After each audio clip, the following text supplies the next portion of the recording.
Welcome to the Edge of NFT podcast with your hosts, Jeff Kelly, Eathan, Janney, and Josh Kriger. We aim to bring you not only the top 1% of what's going on with NFTs today, but what will stand the test of time. We explore the nuts and bolts and the business side, but also the human element of how NFTs are changing the way we interact with the things that we love. This podcast is for the futurists and dreamers, the disruptors and creators, the fans and connectors, and the makers and doers that are pumped about this ecosystem and driving where it goes next.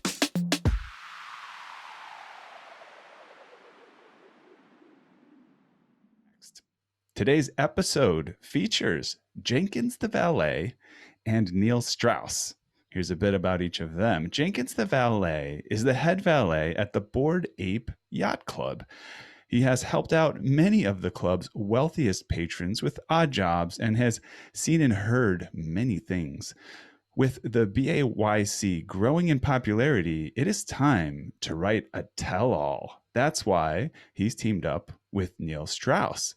Neil Strauss, of course, is a 10-time New York Times best-selling author, a contributing editor at Rolling Stone, and a former music critic, culture reporter, and columnist at the New York Times, where he won the ASCAP Deems Taylor Award for Excellence in Music Journalism. In 2018, Neil was honored with the Los Angeles Press Club's Journalist Award for his Rolling Stone 50th anniversary cover story, Elon Musk, the Architect of Tomorrow. We're privileged to have both of you guys here. Welcome to Edge of NFT. Thank you so much.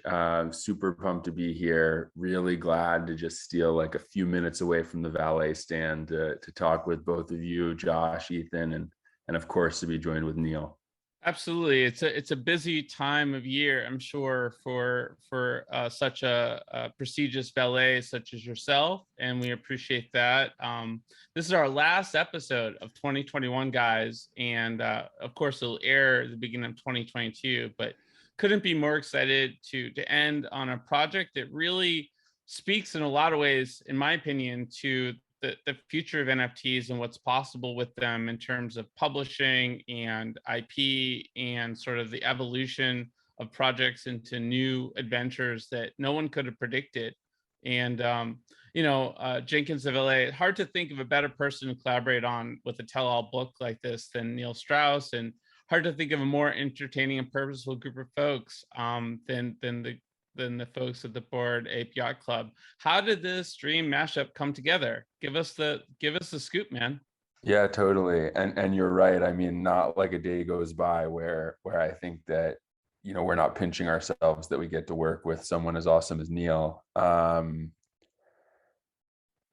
It's funny, like I've spent a lot of, obviously we're like in this New Year's kind of time of the year, so I'm thinking about what I'm grateful for and thinking back about the last year and things like that. And I think people say it takes like a lot of luck for something to be built, and one thing that we've been really lucky about is that I think no one could have imagined that the BAYC would become sort of as exciting and as big of a deal as it is right now. Even Eathan, when you were sort of giving a bit of my bio, that line, right, that the BAYC has grown in popularity, so now it's time for a tell-all. I think the first time that I, as Jenkins the Valet, said a line like that, it was when the BAYC floor crossed 1 ETH. And we were freaking out because it was like, we're rich. Like we all have, our profile pictures are worth $3,000 or something like that. And obviously it has only continued to grow, and we're all incredibly fortunate to be part of such an incredible ecosystem of creative people who are building IP around their avatars. Jenkins the Valet obviously is a character who is based off of this idea that an NFT is just like the tip of the iceberg, right? And that storytelling and that IP development and that deepening backstory can make for sort of, it can turn an avatar into a character. And when we started doing that and posting to Twitter, my partner and I, who's not with us on the call right now, we realized that we had an opportunity to actually build like a whole media business around this and actually continue to sort of build IP around characters like Jenkins and eventually do it with others as well. And so we set out to find like really great advisors in the space who could help us do that. People who have been in the NFT community before, people who are building other things. And one of those advisors is G Money, who to us is one of like the sort of OG NFT personalities, someone who disassociated themselves from their online identity and has posted like really amazing things online for a lot of time. And G Money is a mutual friend with Neil, and so G Money made that connection between us and Neil. And the first time we had a call with Neil, we just were sold. Like we knew that was our author. We'd probably faced about 500 rejections from other literary agents and authors at the time when we had momentum behind Jenkins the character and we were trying to find someone to help us write this story, and people just said no. Like, I don't know, 90% of people didn't respond. 9.9% of people said this is the stupidest thing I've ever heard. And then we were really lucky that someone, a futurist like Neil, who's incredibly open-minded and looks to sort of skate maybe to where the puck is going rather than where it is, was willing to take a call from us with the G Money introduction. So that's how the dream mashup came together. That's really cool. And I met Neil at an event in LA around the time that he was mulling over this possibility. And I think we were doing some whiskey shots, Neil, and exploring like what the future of NFTs could be like. And we were talking about sort of the evolution of the industry. What's your sort of perspective on what went down there, and why did you choose to be part of this project? What went down with the whiskey shots, or what went down with the whiskey Jenkins? went down. That's clear. The whiskey went down. I felt pretty good the next day. So I think we chose some good whiskey. I think so. Yeah. I think so. And yeah, like most good decisions are made under, no, the worst decisions are made probably under the influence of whiskey. So this remains to be seen as whether it will be the book that finally makes my career.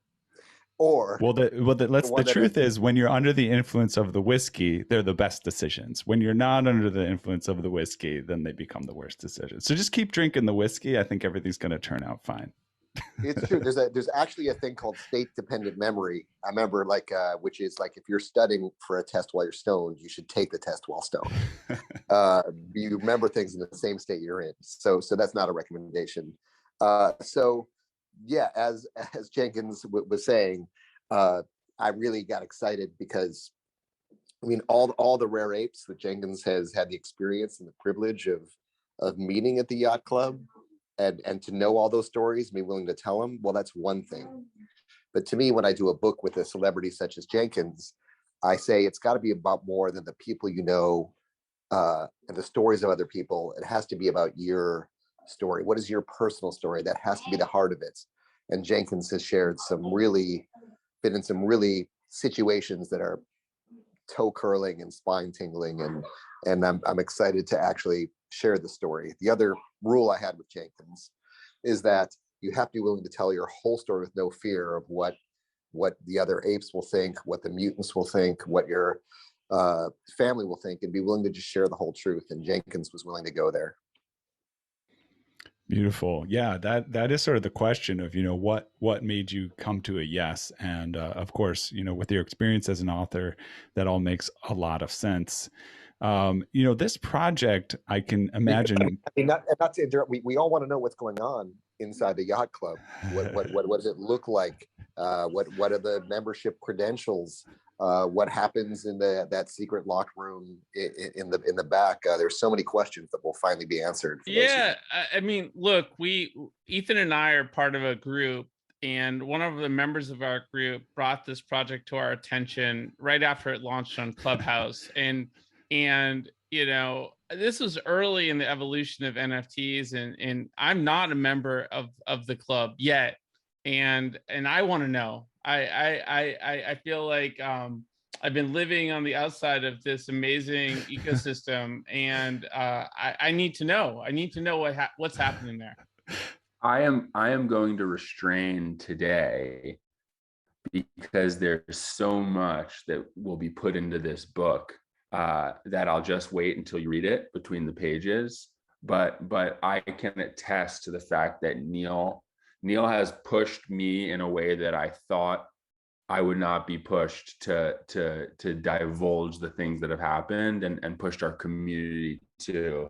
I thought, oh, a tell-all. I'm just going to run to Neil Strauss and I'll just sort of show him my notes of the different things that I've done, and he'll make it, nice and spicy. But actually the trick has been to pull out the real feelings about how it went down, why it went down, what motivation was, and things like that. And I think it's going to make for quite an interesting story. And I've heard, and I'm not privy to this behind the scenes, but I've heard that supposedly Jenkins has this sort of these holders of this writer's room NFT. I'm not sure, but there might be more going on in the decision-making process about what happens in the yacht club than even I may be aware of. And I don't know if Jenkins has discussed or revealed some of this yet, but I do think it's very interesting if any of it can be shared or any of the results. Yeah, it's true. We've got almost 2,800 unique holders of our own writer's room NFT. And those writer's room NFTs do two things. The first is that they allow members to exercise voting power on the creative direction of the stories that we tell, right? And so what that means in this case, when I'm coming forward and doing my tell-all of everything that I've done, obviously Neil has questions for me sometimes, but I can't answer them by myself. I turn around and I ask my 2,800 unique holders to help me figure out what the best way to answer it is.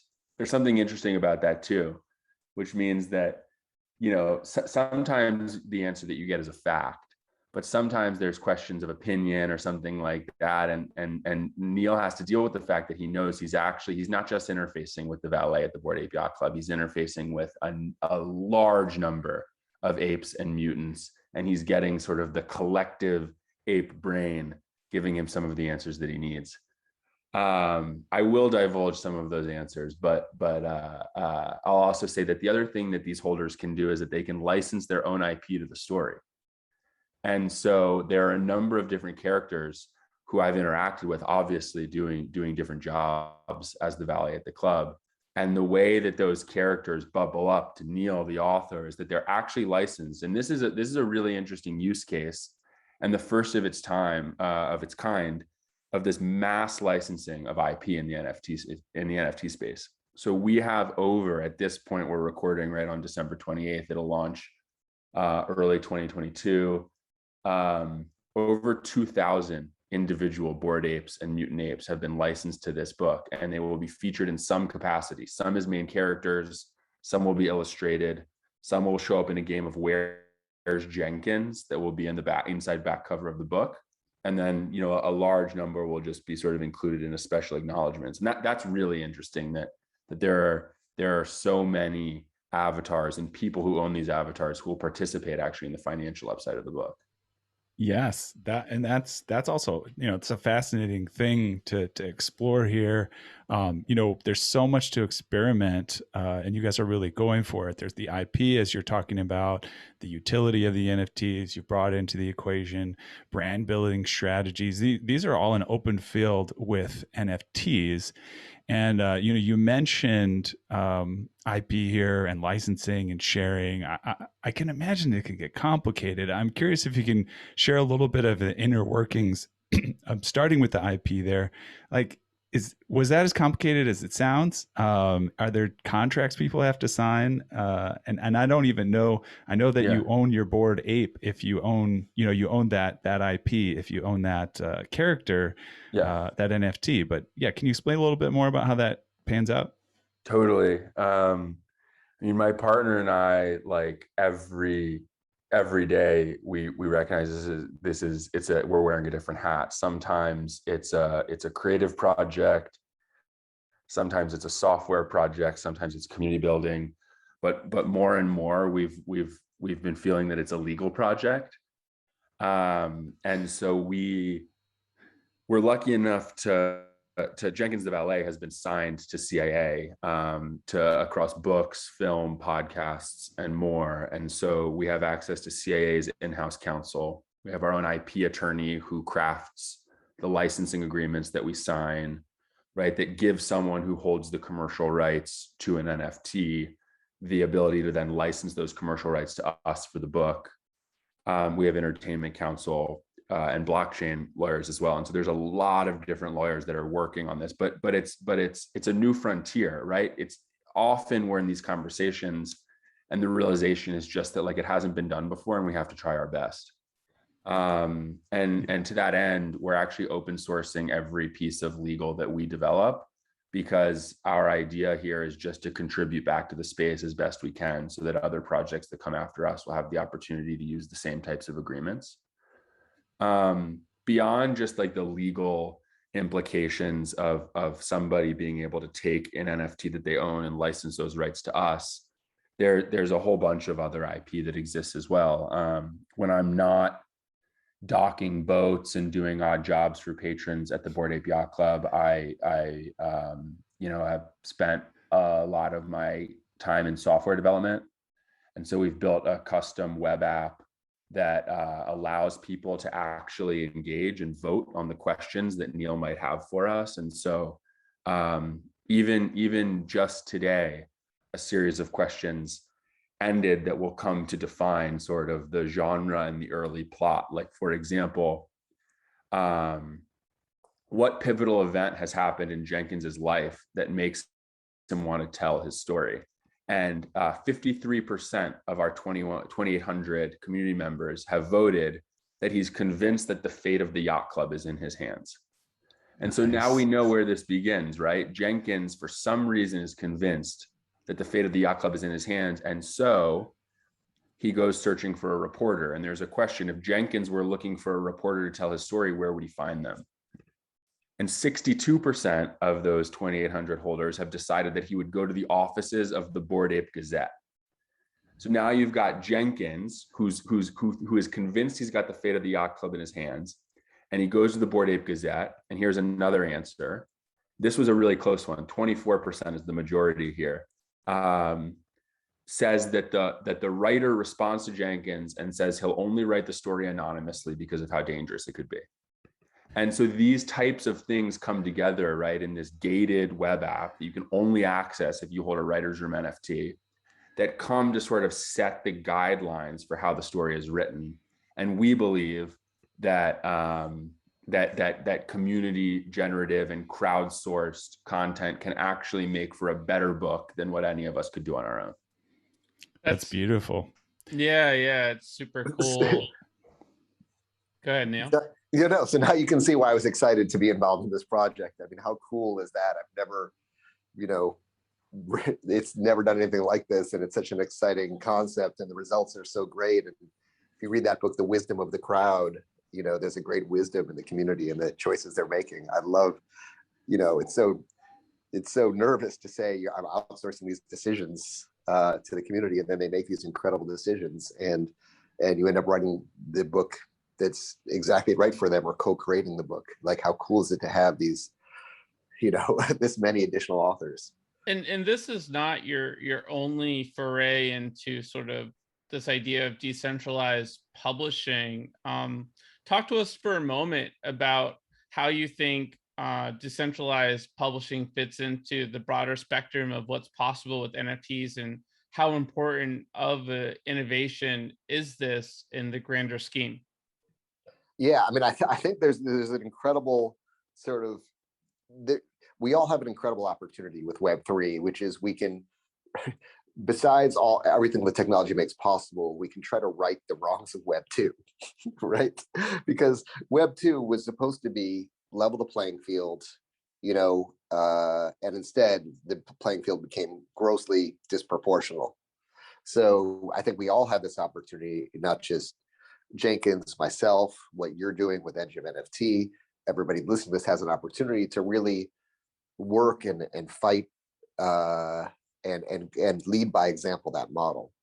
and I think you're referring to that end as an experiment, which is more about not about the creation side, but it's very different than what Jenkins is doing. Because, I mean, if I understand it correctly, Jenkins, I mean, I'm not sure if you mentioned it, but the readers also participate in the back end of the book as well, not just the front end. I mean, the NFT holders. Is that correct? Yeah, I mean, that's exactly right. Each of our NFT holders who license an avatar to the work end up in a pool of licensors who split 50% of net profit that the book makes.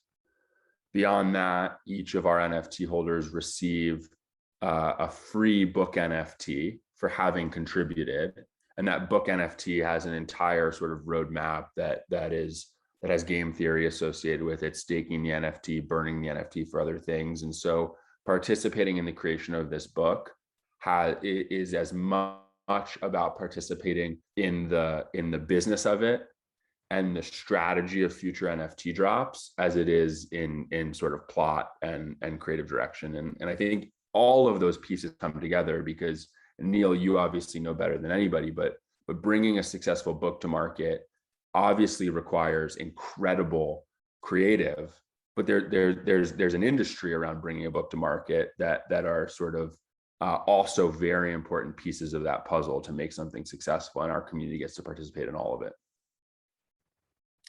Yeah, and I guess the follow-up question I have for you, Jenkins, around community and the role that they played in the process of launching such a unique co-created venture is what have been some of the challenges that have come along with the ride, and how has the community been part of addressing those challenges? Yeah, absolutely. I mean, an immediate challenge that comes to mind is, and this is more of a one-off instance than something that happens, that's more like systemic, but we can talk about both. Last week, our Discord was hacked. Somebody came in, impersonated Jenkins the Valet, banned all of the admins, and then sort of brought to market like a fake scam Jenkins project. And unfortunately, like, that's a challenge that comes with basically any project in the space these days. And I think it's one of the biggest issues right now when we are on the precipice of mainstream adoption with NFTs.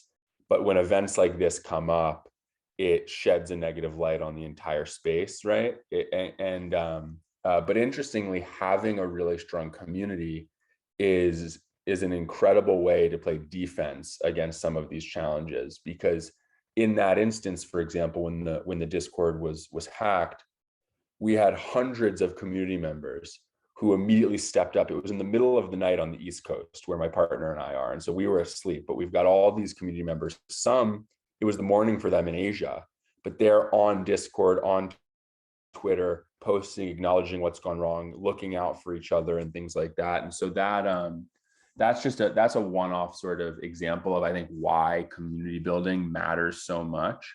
Obviously, it matters when things are going well, because you've got this like amazing energy and this positive energy where people are pinging off of each other and like great ideas come up. But it also helps when things go badly, because you've got people there to support you and things like that. If I was going to give sort of a broader example, maybe of challenges that come from having such a big community, it's an ambitious endeavor to try to license so many avatars to a book, right? We've got over 2,000 now, and that's a really challenging thing to do in like a distributed way. And there's really no like answer for it. It's just a lot. There's a lot of moving pieces, and you need to equip people with the information that they need to make decisions. But not everybody can, like, you can't run everything through yourself. And that feels sort of uncomfortable when you've been programmed to just do things in like a particular way, right? In the Web 2 kind of way. And so for us, we're just taking it as it goes and trying our best and trying to, write well and provide assets for our community so that they can make decisions based off of, where we're trying to go. But I think doing it on such a broad scale has definitely been difficult. Yeah, it's a new muscle memory. I'm thinking about a conversation we just had with FCL, and in that sort of project, you have these real football players on the field, and the fans get to call the plays, and how that must be sort of unique for someone that's played football all their life to let this outside audience decide whether or not they run or do a Hail Mary. And essentially you guys are doing that in your own way. Yeah, it's an amazing analogy, and I think that's the hardest part, is being just getting used to that muscle, to be comfortable with the, like, passing the ball in that way. It's an experiment in surrender. Yeah, well said. But, yeah. Shout out to that book, actually, by Michael Singer. I highly recommend it. It's The Surrender Experiment. Very philosophical, not about NFTs. But it's okay. It's great. I actually recently downloaded it because his other book, The Untethered Soul, was so good. So you recommending it is gonna make it next on my list. Awesome, great. Yeah, I'm sure you'll love it. And to be frank, I mean, I think with NFTs or with crypto and trading, with everything, you need a root and deeper principles and ideas to just really survive, to make it non-addictive, to make it healthy for you, to enjoy the experience, to push the innovation forward. So it's all about NFTs. I also recommend the audio version if you didn't get the audio version. That's also very good, of that book. I want to dive in here because we have so many questions for you guys. I wish we could have asked them all, but we're gonna end this sort of portion of the interview relatively soon, maybe next 5 minutes. But I want to talk about the metaverse here, because that's, like, people ask us what's next, what's 2022. We're talking about the metaverse, we talk about gaming. Nobody can predict, but we can't have this conversation without saying what's going to happen in the metaverse. Are there plans? Is there licensing, sharing avatars in the near future? Can you share with us anything about your view on the metaverse and what's happening with Jenkins? Yeah, for sure. Can I ask a question back first? When you say the metaverse, what is your definition of it?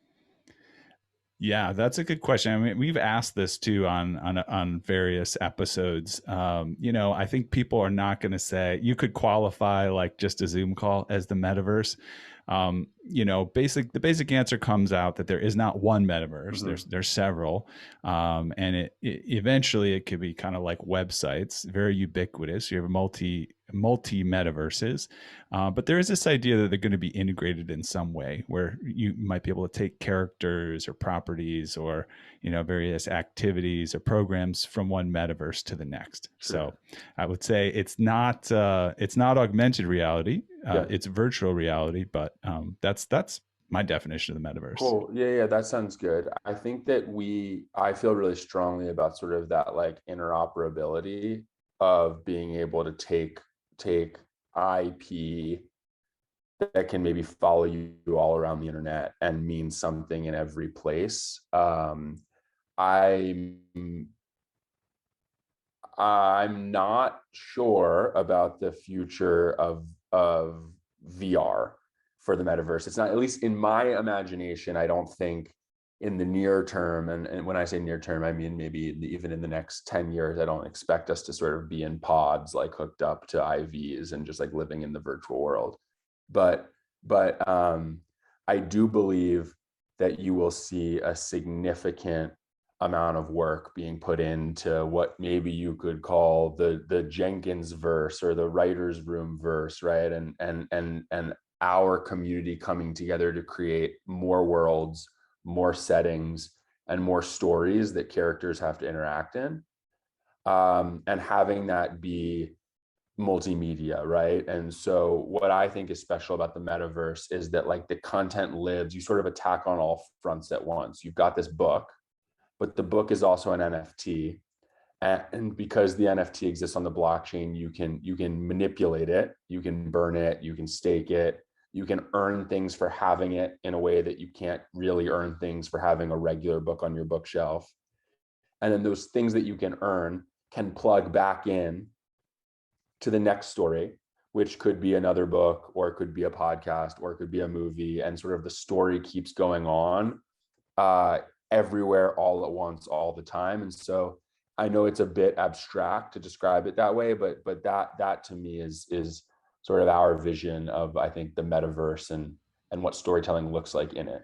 Yeah, the way that I'm interpreting that too is, as we develop, whatever we're calling the metaverse is, it's really about all these virtual artifacts and items and forms of currency, right? And in a lot of ways, we're seeing it's a beautiful place where there can, people in various parts of the real world, quote unquote, the globe, can access a new world, right? Where potentially there's, a better chance, right, at having an equal shot at things, right? Because it is virtual. But yeah, that's just a good answer. I like it. Yeah, and I think it's a good sort of segue to this blend of physical reality and the metaverse and sort of discords, and how all that fits together and sort of amplifies community. And this is a conversation we're excited to continue at NFT LA. Excited to have you part of that, Neil. And I'm sure there'll be a lot of things to discuss by March 28th that have not yet occurred in the space. But just to sort of cap off this adventure before you run, Neil, anything that you're looking at for inspiration these days in terms of other projects that you're excited about and that you're sort of considering in terms of your path as a writer for this project and some of the other things that you're up to? Sure. Yeah. There's so much things to discuss and so much stuff to say about the metaverse and everything you've discussed. But I guess broadly, this is the thought I always have. I always have this thought that, it's easy to get stuck in our ways. When I was in second grade, my goal was to be an author, to write books. I literally wrote that as what I want to be when I grow up. But now I think, what if I was in second grade now? What would I want to be doing? Right? My son is 6. He knows about ETH. Do you know about ETH? No. You don't know about ETH? No. Yeah, Not today. He's like, he also knows about, he's like, I know about Solana. Exactly. He's like, I'm just doing ZK rollups. So I just think, well, if I started now, what would I be doing given all the data of the present day? Because it's easy to get stuck in the past. And what I'd be doing is being right here. I'd be, I'd release Survive All Apocalypses as I guess the first major book out of the Ethereum blockchain, the first book you can read front to back, literally just page through a book on your OpenSea account. I thought it was super, super exciting. And the copyrights can be given away to one of the holders of the NFTs on January 1st via Chainlink VRF. So it's going to be randomized, and on chain. I'll DM you my NFT just in case that, helps. Exactly. Now, by the way, if you win, because it's a 1 in 892 chance, it's going to seem really rigged. Yeah. So and now doing the Jenkins book and thinking, well, now you're creating this book with the community. Obviously, Jenkins and I have so much fun going in and out of character. In fact, doing these interviews, we learn more about our process because it's all improvisatory. So when we do town halls in the amazing Jenkins Discord, or we do these interviews where we're always sort of building the character and building the world. And I was actually just DMing during this saying, how fun is this? That as the community decides what this world is, we get to be more and more detailed in our interviews. And it's this wonderful process. And I'm just so excited by Web3 and what it has to offer, because we're so used to this monolithic model of the creator, then the gatekeeper, and then the big institution. And this is the gates are kind of gone, and hopefully it stays that way. And it's such a fun playground to be in right now. Right on. Appreciate that. And thanks, Neil, for joining us today, and look forward to more adventures in 2022 and all the exciting things that you're up to. Whatever we can do to support, we're here for you. And thanks a lot. I love you guys, and I was so happy to be here. And Jenkins, I'll see you outside the yacht club for next interview. See you there, Neil. Thanks Bye-bye. for joining. Bye-bye. Jenkins, anything to add there in terms of projects that you look for inspiration that we haven't discussed yet today? I loved everything that Neil said, and you know, the things that he's working on are super inspirational. I think I would just give a nod to Pixel Vault, I think, and what they've done with Punk's comic and Meta Hero as well. I think that they really have been trailblazers exploring the utility of NFTs. And I think what they are building with gaming and the Meta Hero universe is very much something that we hope to do with storytelling across sort of non-gaming media. Cool. Thanks for that. So now this is really interesting what we just talked about. Neil mentioned like going in and out of character and improvising and telling the story and kind of being at the whim of the present moment when it comes to telling this story. Our next segment that we're going to do with you, Jenkins, is Edge Quick Hitters. Which is defined as a fun and quick way to get to know you a little bit better. We have 10 questions. We're looking for a short or single word response, and you can feel free to expand if you get the urge. But I guess we're going to leave it up to you. You know, each question you could answer as sort of Jenkins. Okay. You could answer as the anonymous person behind Perfect. Jenkins who, has lived an analogous life, right? But we'll just hit the questions one by one, and we'll see where it heads. Sound good? Awesome. I'll start with the first one, and then Josh will hit you with the second one. Or no, I'll start with the first two. First one is, what is the first thing you remember ever purchasing in your life? A Charizard Pokemon card. All right. We've had a lot of Pokemon cards come out so on Edge of NFT. All right, let's go on to what is the first thing you remember ever selling in your life? I hate to do this, but definitely a Pokemon card.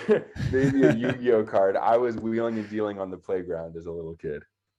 Now, did you, looking back, were you doing it? Were you smartly wheeling and dealing? Did it come out ahead in the game here, or how did that work out? I'm a very average flipper. So I think, I probably won some and I lost some. And in retrospect, here's an NFT lesson. I should have held them all because they'd be probably worth a lot more today than they were back then. There you go. Yeah. Well, this will be interesting. What is the most recent thing you purchased? Groceries. Nice. What is the healthiest thing that it was on that grocery list, and what is the unhealthiest? The healthiest was probably any number of ingredients that would go into a salad. And for this, the unhealthiest, I think, is for any of your Canadian listeners. It was a bag of all dressed chips. I don't know if you all have ever had that out in California, but it is. I'm a new Canadian. I'm from outside of DC originally, but my wife is Canadian, and all dressed is like some only native to Canada, like Ruffles flavoring that is just insane, and no one has ever had it and disliked it. Nice. Well, if you're in Canada, I guess you also have to try French fries with cheese curds and gravy at some point. For sure. That's right. But what's the most recent thing you sold? All of my SOS tokens. All right. I just decided to take the money. I don't know. I think it's been up and it's been down, and I was like, you know what? This seems like a nice thing to just have in ETH. Yeah, it was a nice holiday present for sure. I don't judge you for that decision. There you go. Take some. Yeah, it's interesting, right? You traded for ETH, not USDT. Totally. Is that something? Yeah. Right. For me, ETH is like fiat now. It's unsettling. Indeed. All right. Next question. What is your most prized possession? Oh man, if another like living being can be in possession, I would say my mini golden doodle. If not, then gosh, Jenkins the Valet, Ape There you go. 1798 is I have no possession that is more locked down than that NFT. Yeah, that's definitely a clear answer. I was wondering if you'd say that. I also was unaware that there's a mini golden doodle. That sounds Oh kind of yeah, fun. you should Yeah. Google them. Like take a golden doodle and then just sort of compress it. By the way, you have no idea what a dog lover Josh is. Like he sees a dog and he tackles Yeah. it. Like My wife is obsessed with dogs, and if we like are walking down the street, like I haven't seen a dog in years that I haven't like pointed out because I know how happy it'll make her just to see the dog. So my neighbor upstairs has a doodle, and I already am Googling these guys, and they are super cute. Yeah. All right. Next question. If you could buy anything in the world, digital, physical, service, experience, what is currently for sale, what would it be? Okay, I am torn. Obviously, COVID is sort of on the upswing again, but I think I would just love to purchase like an awesome vacation. I've felt, I've traveled a bit, but since getting vaccinated and stuff, but I feel very cooped up. So that would be nice. And if something else, I'm super long CryptoPunks. So I would just, even though they're sort of on the downswing there, I would probably just buy a CryptoPunk. Beautiful. There you go. Well, you could buy 2 CryptoPunks, sell one, and then take your trip. Well, very good. That's genius. All right. If you could pass on one of your personality traits to the next generation, what would it be? This is one I'll borrow from Jenkins Valet. I would pass on Jenkins's resourcefulness. He's never been in a situation he's not been able to get himself out of, and I think that it's a really valuable skill for JPEG apes and human beings to have. Yeah, I mean, I'll attest to Jenkins' resourcefulness just in terms of how you dealt with that Discord hack, and sounds like you're calm, cool, collected, and in action. So sounds like Jenkins totally does possess that trait. And so, Yeah, thank you. I mean, Josh, they messed with the wrong valet, and we are not going to stop until we've obviously secured our Discord server, but this isn't it. We're gonna just we will make the hackers wish they hadn't hacked ours. I'll tell you that much. yeah, I mean, generally speaking, valets are pretty resourceful Totally. folks, and you want them to be your friend, not your enemy. So I'm not sure what that person was thinking there. Yeah. On the flip side, if you could eliminate one of your personality traits from the next generation, what would it be?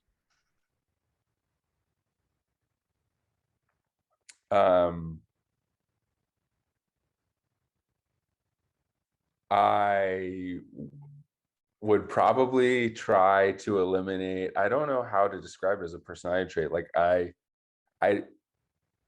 sometimes when I feel overwhelmed, I like get very stressed. Like I would probably want like somebody to to the next generation to like maybe like deal with that feeling a little better.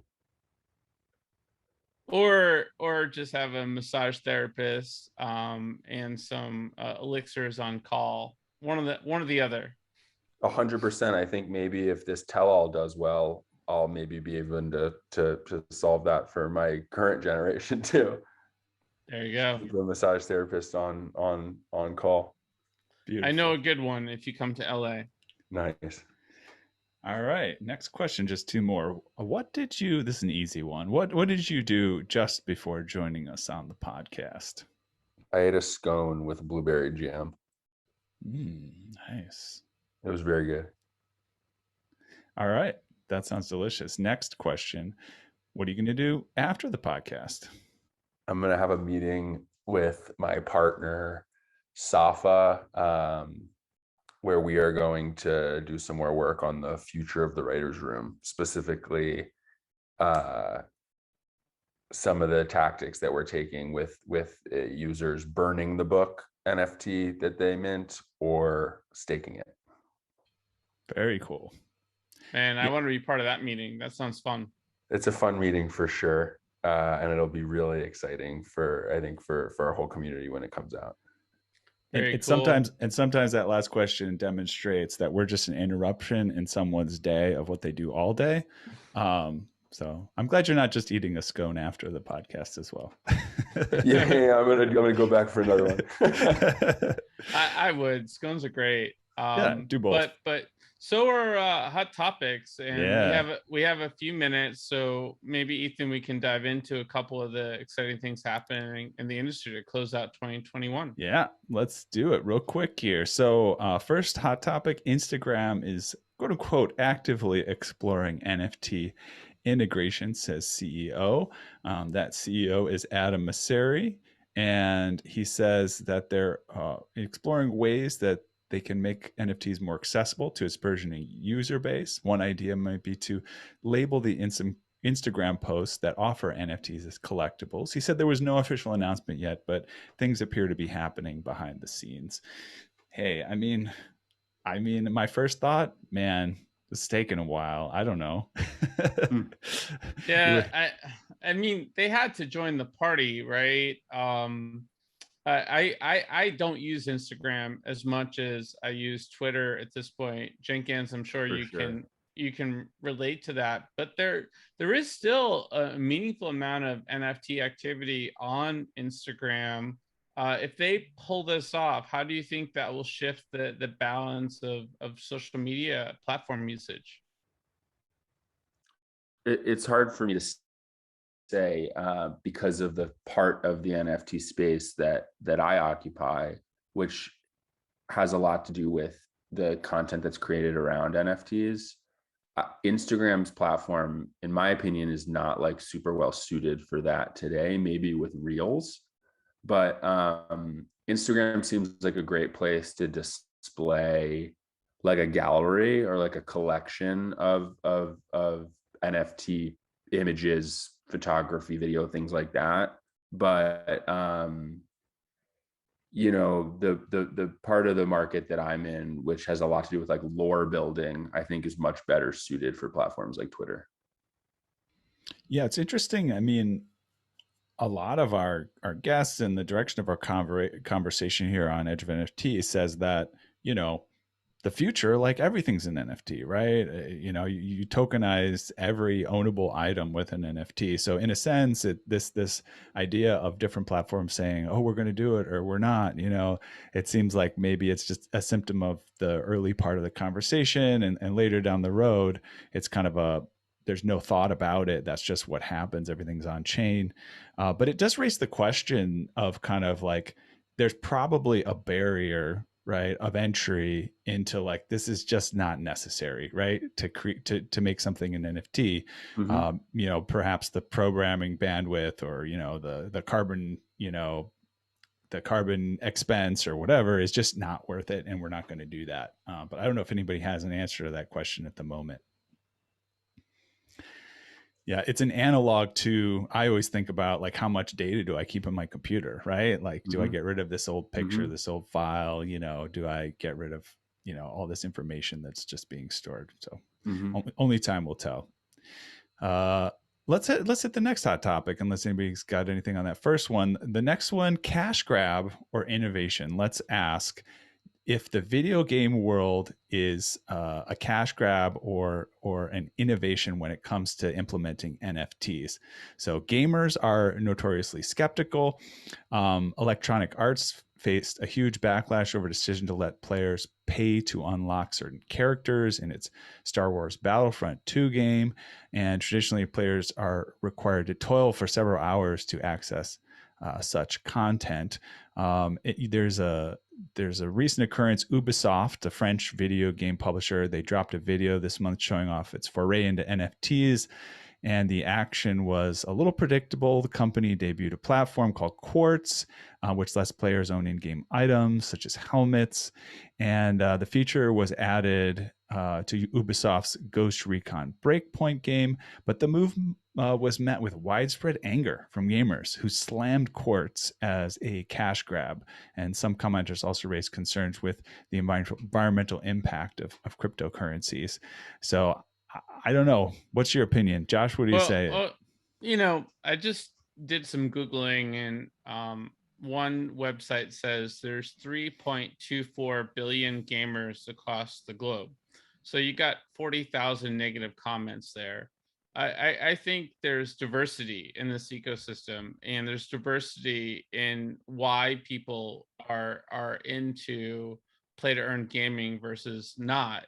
And there's some people in it for financial upside, certainly, and there's other people that really see this sort of evolution of gaming and the experience of co-creation, similar to what Jenkins, the Valet, and Neil are doing with the book side. I think it's more fun to play games that you have skin in the game, and where you're able to co-create that game, and inherently you have to have the right incentive structures. So personally, I think there's always a monetary angle to innovation that kicks things off, but hopefully in the process of the evolution of gaming, people realize the ancillary benefits, not to mention the social economic implications, to support financial wealth.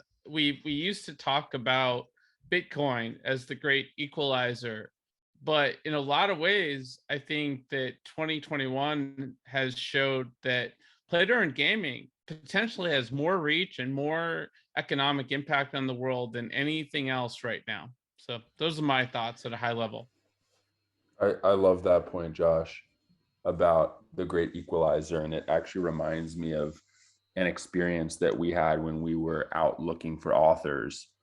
One literary agent responded to us and basically said they would not bring the opportunity to the author that we had reached out about or anyone else that they represent, because they were book people, implying that we aren't.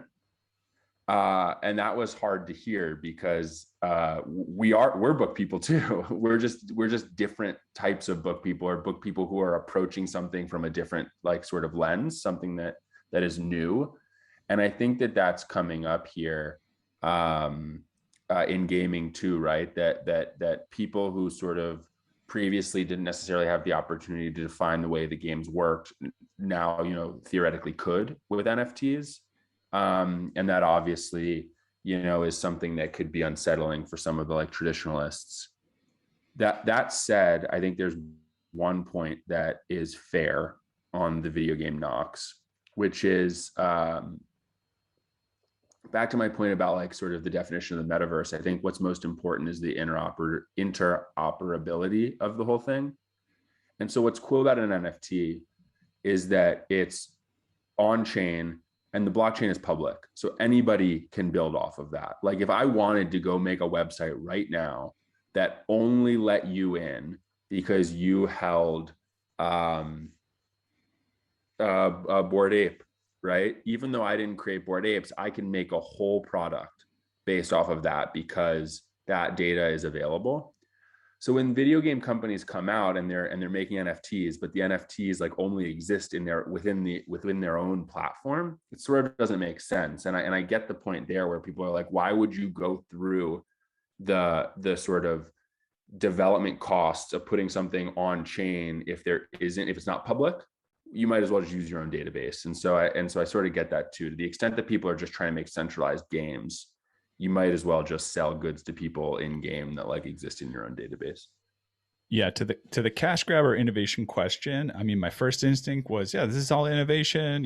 We're Edge of NFT, we love NFTs, but I think I can't ignore where was the backlash coming from? It was the community, right? And I think, it's a delicate territory, right? There's nothing more disappointing than being an innovator where you're doing something, pouring a lot of passion into it, may not even be profitable, and people think it's a cash grab. But at the same time, the audience are the ones that are going to determine whether they like the way it's presented. And this, I haven't researched this enough to find out, but it could be that it's presented in a way where this particular implementation does just feel like a cash grab, as opposed to some of the other ones where people are excited about it. Next hot topic on the list here, Guzzler is shifting the NFT space into the next gear. NFT space continues to develop as the world approaches the cusp of 2022. Just in the last 2 quarters, some NFT game sales have broken beyond $40 million. Facebook has rebranded by Meta, and even brands like Nike have begun to buy out large NFT projects. Seizing this opportunity, Guzzler brings forth a game for automobile enthusiasts that hold strong to their competitive edge, establishing a game where people can obtain operable cars as NFT. Every part of the cars involved in the Guzzler will in fact themselves be NFT. This means that players, owners of said NFTs can mix, match, and fully customize their car to suit their profile and establish their own reputation in the space. That sounds pretty cool. And I think this is like the exploration of the innovations in the space. That's what we're all excited about. There's so much opportunity. There's a potential collab there, Jenkins. I don't know. That's immediately what came to mind. Apes like custom cars, and it's more fun. If you're gonna be a valet, you should valet the coolest cars out there, right? Yeah. So I don't know. I'm excited about what's possible here. It's true. This is, I'm on the Guzzler site right now. It's super cool. I mean, it reminds me a little bit with the drag racing. It reminds me a little bit of like Zed Run, except there are more levers to pull when you customize your own car than like when you just like own a horse that's bred. And I think that we probably will end up seeing all sorts of like sports go fully digital, where NFTs represent like athletes or components, and then competition is just sort of like a simulation that people sort of gather around to watch and to bet on, and like all of the stuff that we do in the real world too. Totally. Another good segue to what's to come in 2022. And this was such a fun time hanging out with you today. Really appreciate you taking some time away from the story building and the valet stand to hang out with us. Yeah, thank you so much for having me on. It was a blast. Tell us, where can our listeners go to learn more about you and the projects you're working on? Yeah, you can follow me on Twitter at Jenkins the Valet. And you can also go to my website at jenkinsthevalet.com, where you can learn everything that you need about the writer's room, our project, and really our business at large. That's great. And for those that have a little bit of FOMO about not being part of the writer's room, I believe that you're generously offering our listeners a special giveaway. Is that correct? Yeah, that's right. We are giving Edge of NFT listeners, we're giving away a writer's room valet ticket. So that's our sort of base NFT to get entry into the writer's room. You can vote on the creative direction of the story that Neil is telling. You can license an avatar to the writer's room, and it's really like your free entry into our roadmap 2.0. That's really amazing. We appreciate that. Yeah. Eathan, want to close this out here? Yeah, so generous. Thanks a lot, Jenkins. Yeah, I'll course. close this out. Okay, we've reached the outer limit at the edge of NFTs for today. Thanks for exploring with us.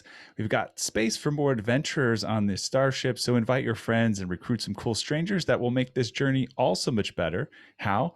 Go to iTunes right now, rate us, and say something awesome. Then go to edgeofnft.com to dive further down the rabbit hole. And don't forget, as a member of the Edge of NFT ecosystem, you're part of a community defined by collaboration and co-creation. Right now, we're giving you a literal opportunity to plant seeds with us and grow deep roots and broad branches together through NFTs. We're breaking ground on our own special NFT collections. Please head over to spiritseeds.xyz to find out more about our collection of only 100 Spirit Seed NFTs that will ever be minted. And that's been created in collaboration with NFT influencer and one of our favorite humans on the planet, Nicole Buffett. Lastly, please check out nftla.live. It's now official. March 28th through the 30th, we are going to have a TEDx style experience in LA that you won't want to miss, with some really incredible keynote speakers and community. And it's going to be great to get everyone together again at LA Live, nftla.live, March 28th through the 30th in Los Angeles. Come hang out with us and all the amazing folks in this ecosystem. So lastly, be sure to turn in next time for more great NFT content. Thanks again for sharing this time with us today.